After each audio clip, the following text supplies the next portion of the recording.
Baik, informasi selanjutnya, Saudara. Pekerja buruh mendatangi kantor Gubernur Sumatera Selatan meminta agar menerbitkan keputusan tentang kenaikan upah minimum kabupaten kota se-Sumatera Selatan. Menyikapi permasalahan upah minimum kabupaten dan kota di Sumsel, ratusan pekerja mendatangi kantor Gubernur Sumsel pagi tadi.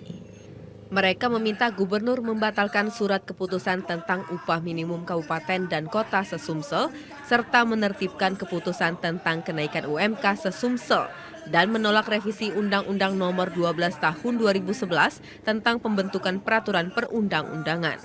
Aksi para buruh ini diterima Kepala Dinas Tenaga Kerja Sumsel yang menyatakan akan meneruskan aspirasi buruh ke Gubernur Sumsel.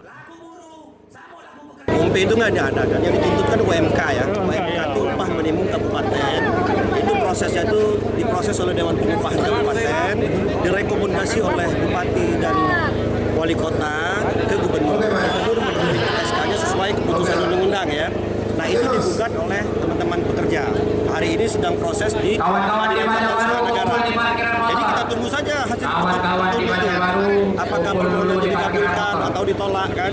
Nah nanti apakah nanti ini urus kajian biro hukum ya, karena kita punya pengacara, itu urusan biro pengacara.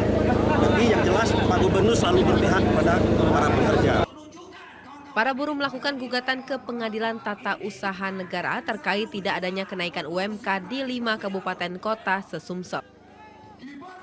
Untuk UMK se-Sumatera Selatan ini di kabupaten kota itu berdasarkan PP 36 tidak ada kenaikan, sehingga gabungan Serikat Pekerja Serikat Buruh itu melakukan gugatan ke Pengadilan Tata Usaha Negara agar SK UMK tersebut dibatalkan.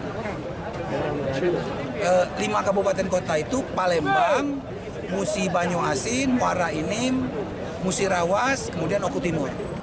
5 kabupaten kota yang tidak naik UMK-nya, yaitu Palembang, Musi Banyuasin, Muara Enim, Musirawas, dan Oku Timur. Buruh meminta UMK naik sebesar 5,1% sesuai pertumbuhan ekonomi. Romiko, TVRI Sumatera Selatan, pelapor.